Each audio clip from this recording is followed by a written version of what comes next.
Pacific north west के समंदर को दिखाया जाता है, जहां पर किलर वेल का पूरा परिवार तैर रहा होता है। और तभी यहां पर वेल्स का शिकार करने वाला एक ग्रुप आता है जो चारों तरफ जाल बिछा देता है। सारी वेल्स तो भाग जाती हैं, लेकिन इसमें जो वेल्स का बच्चा होता है वो इनके जाल में फंस जाता है। वहीं दूसरी तरफ हमें जैक नाम के एक बच्चे को दिखाया जाता है जो अनाथ है। 6 साल पहले उसकी मॉम ने उसे छोड़ दिया था। वो अपने 3 दोस्तों के साथ अपनी मजबूरी बताकर लोगों से पैसे मांगता है। साथ ही जब इन्हें मौका मिलता है तो ये केक चुरा कर भाग जाते हैं, और जब ये केक खा रहे होते हैं तभी पुलिस आ जाती है। पुलिस इनका पीछा करना शुरू कर देती है। जैक और उसके सभी दोस्त भाग जाते हैं। जैक अपने दोस्तों से कहता है हम सबको अलग अलग दिशाओं में भागना होगा, इसीलिए सब के सब अलग हो जाते हैं। अब जैक एक बहुत बड़े हॉल के अंदर जाता है, जहां वो एक बहुत बड़े ग्लास को देखता है जिसकी दूसरी तरफ सिर्फ और सिर्फ पानी होता है। और तभी उस ग्लास के पीछे एक वेल मछली आती है, जिसे देखकर वो हैरान हो जाता है क्योंकि ये वेल मछली बहुत खूबसूरत होती है। लेकिन तभी यहाँ पर पुलिस आ जाती है और जैक को पकड़ लेती है। जैक को पुलिस स्टेशन ले जाया जाता है, जहां पर अगले दिन ऑर्फनेज का यानी कि अनाथ आश्रम का ओनर आता है और जैक की बेल करवा देता है। वो जैक के दोस्तों के बारे में भी उससे पूछता है, लेकिन जैक कुछ नहीं बताता। ऑर्फनेज का ओनर कहता है कि तुम्हारी शरारतें दिन ब दिन बढ़ती चली जा रही है,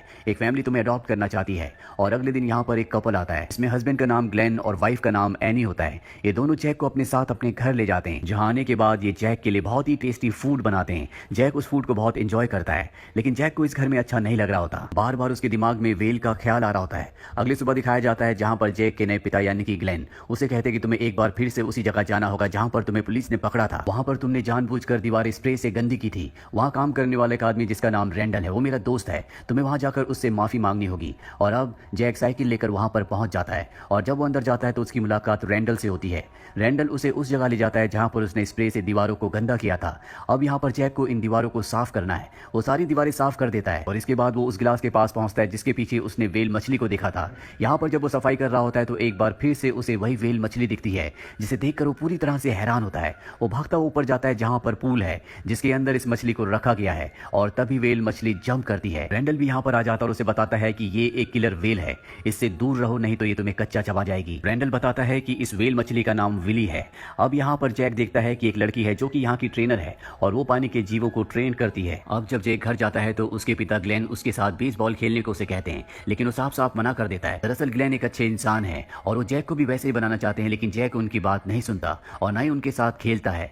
अगले दिन एक बार फिर से वो उसी जगह जाता है जहाँ पर उसे सफाई करनी है, और आज यहाँ पर उसका आखिरी दिन है। जब वो पूरा पेंट साफ कर देता है तो उसके पास जो माउथ ऑर्गन होता है उसे बजाना शुरू कर देता है, जिसकी आवाज सुनकर वेल मछली ऊपर आ जाती है, जिसका मतलब ये है कि वेल को यानी कि विली को माउथ ऑर्गन की आवाज पसंद आ रही है। यहाँ पर ट्रेनर आती है और कहती है कि शायद ये वेल मछली तुम्हें पसंद करती है। इसके बाद जैक अपने घर चला जाता है और रात को उसे बार बार विली की याद आ रही होती है, इसीलिए एक बार फिर से वो उसी पार्क में जाता है जहाँ पर विली यानी कि वेल मछली है।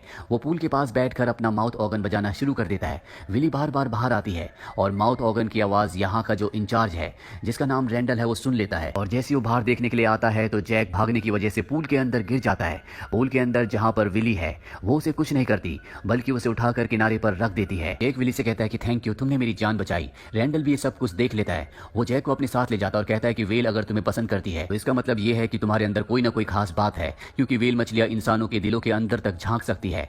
इसके बाद रैंडल जैक को उसके घर ले जाता है जहाँ पर उसके मॉम डैड उसके लिए परेशान होते हैं। रैंडल के साथ जैक को देखकर रिलैक्स हो जाते हैं क्योंकि रैंडल इनका फ्रेंड है।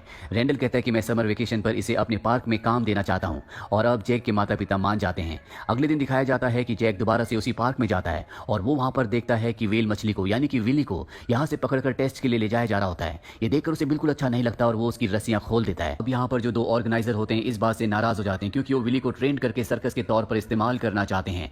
विली वही वेल मछली है जिसे समंदर से पकड़ कर लाया गया था।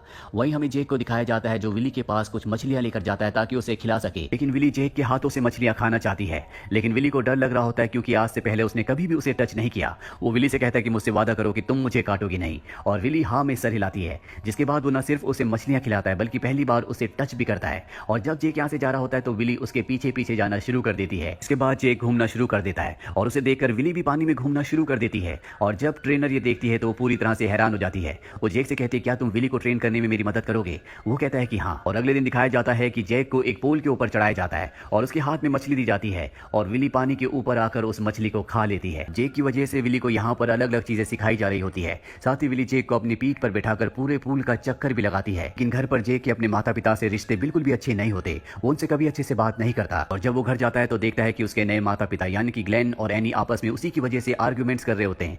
ग्लेन उससे पूछता है कि तुम कहाँ गए थे, लेकिन वो उनकी बातों का जवाब नहीं देता और ऊपर अपने कमरे में चला जाता है। उसके पास जो बॉल होती है उससे वो विंडो विंडो के ग्लास को तोड़ देता है, जिसकी आवाज़ सुनकर ग्लेन और एनी उसके कमरे में जाते हैं और उससे पूछते हैं कि क्या बात है। वो बताता है कि तुम दोनों आर्ग्यूमेंट्स कर रहे थे, झगड़ रहे थे, इसीलिए मुझे अच्छा नहीं लगा। उसकी मॉम उसे बताती है कि जब दो लोग आपस में आर्ग्यूमेंट्स करते हैं इसका मतलब ये नहीं कि वो आपस में एक दूसरे से नफरत करते हैं। जैक को भी बात समझ में आ जाती है। अगले दिन जैक एक बार फिर से विली के पास जाता है। वहां पर उसका दोस्त भी आता है और वो विली को अलग अलग तरह से करतब दिखाने को कहता है और जैसा जैसा वो कर रहा होता है विली भी वैसे ही कर रही होती है।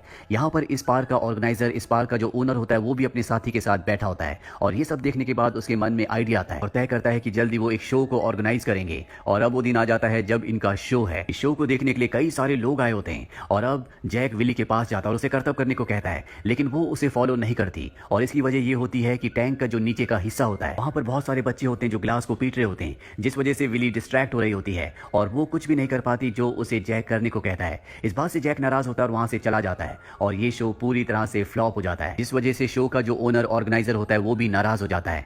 जैक एक बार फिर से रात को विली के पास आता है और उसे कहता है कि मैं यहाँ से जा रहा हूँ, अब शायद मैं वापस कभी नहीं आऊंगा। जैक की बात सुनकर विली परेशान हो जाती है, वो उसके ऊपर पानी फेंकती है। ये इस बात का इशारा होता है कि वो जैक को यहाँ से जाने के लिए मना कर रही है और तभी वो ऊपर की तरफ इशारा करती है और जैक जब ऊपर चढ़कर देखता है तो उसके दूसरी तरफ वही समंदर होता है जहाँ से विली को पकड़कर यहाँ पर लाया गया है। उस समंदर में आज भी उसका परिवार तैर रहा है। दरअसल जब भी विली यहाँ से आवाज लगाती है तो समंदर में उसका जो परिवार होता है वो उसे रिस्पॉन्ड करता है।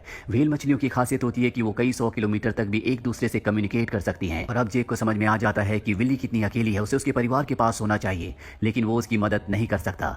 वहीं अब वो नीचे जाता है तो देखता है कि वहाँ टैंक से पानी लीक हो रहा है। तो इस पार्क के ओनर ने जानबूझकर किया होता है ताकि विली मारी जाए और विली मारी जाएगी तो उसे $1 मिलियन मिलेंगे क्योंकि इस मछली का यानी कि विली का $1 लाख का इंश्योरेंस होता है। जैक ये देखकर परेशान हो जाता है क्योंकि कुछ ही दिनों में सारा का सारा पानी खाली हो जाएगा। वो रेंडल के पास जाता है और कहता है कि हमें विली को बचाना होगा, हमें उसे उसके परिवार के पास समंदर में वापस छोड़ देना चाहिए।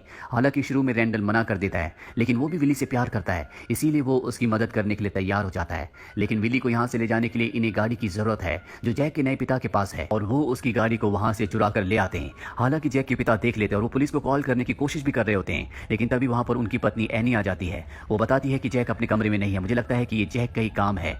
वहीं जैक को, रेंडल को और ट्रेनर को दिखाया जाता है जो व्हेल मछली को क्रेन की मदद से गाड़ी के पीछे रख देते हैं और जंगल के रास्ते अब समंदर की तरफ बढ़ चलते हैं। इस पार्क का जो ओनर होता है उसे पता चल जाता है कि विली पार्क में नहीं है, इसीलिए वो अपने आदमियों से कहता है कि किसी भी कीमत पर उसे वापस लेकर आओ। वहीं जिस गाड़ी के ऊपर विली होती है वो गाड़ी रास्ते में फंस जाती है। ये गाड़ी को निकालने की बहुत कोशिश करते हैं लेकिन निकाल नहीं पाते।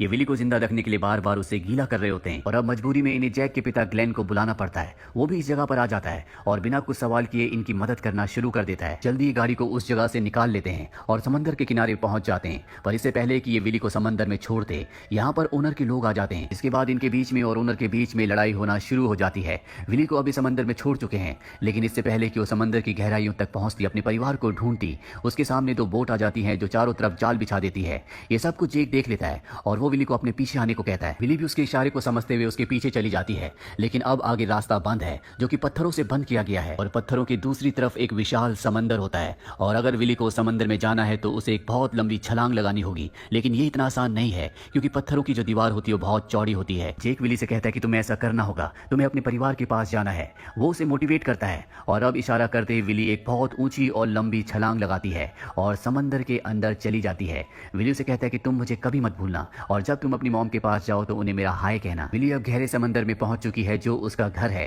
ये देखकर जैक की आंखों में आंसू आ जाते हैं क्योंकि वो जानता है कि अब वो विली को कभी दोबारा नहीं मिल सकता और वो इस बात से भी खुश होता है कि विली अब अपने परिवार के पास वापस पहुंच जाएगी। अब यहाँ पर उसके माता पिता ग्लेन और एनी भी आते हैं। ग्लेन और एनी को उसकी मदद करने के लिए थैंक्स कहता है और उनके गले लग जाता है। यहाँ पर इनके बीच में जो भी दूरियां होती हैं अब वो पूरी तरह से खत्म हो चुकी है। जैक जिसने विली को अपने दिल से प्यार किया, उसे अपने दिल से अपना दोस्त माना, उसके प्यार और दोस्ती की वजह से उसकी जिंदगी में भी बहुत बदलाव आए। उसे समझ में आया कि अपनों का साथ क्या होता है, अपनों का प्यार क्या होता है। इसीलिए ग्लेन और एनी के प्यार को समझ पाया और इस तरह से वो भी एक परिवार का हिस्सा बन गया। तो ये थी एक फ्रेंडशिप की बहुत ही शानदार कहानी। उम्मीद करते हैं कि ये कहानी आपको पसंद